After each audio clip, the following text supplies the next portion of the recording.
গণমাধ্যম আগের যেকোনো সময়ের চেয়ে এখন অবাধ স্বাধীনতা ভোগ করছে বলে মন্তব্য করেছেন বাংলাদেশ সাংবাদিক কল্যাণ ট্রাস্টের ব্যবস্থাপনা পরিচালক মোহাম্মদ আবদুল্লাহ।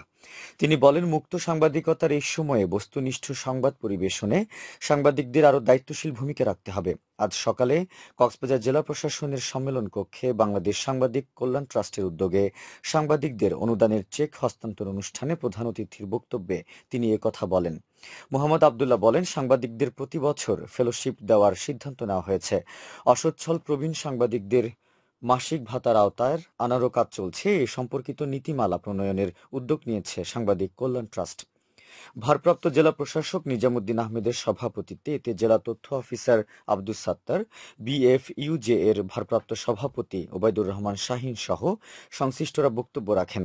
পরে চট্টগ্রাম, কক্সবাজার ও রাঙামাটি জেলার ২৪ জন গণমাধ্যম কর্মীর মধ্যে ২০,৫০,০০০ টাকার সাংবাদিক কল্যাণ ট্রাস্টের সহায়তার চেক বিতরণ করা হয়।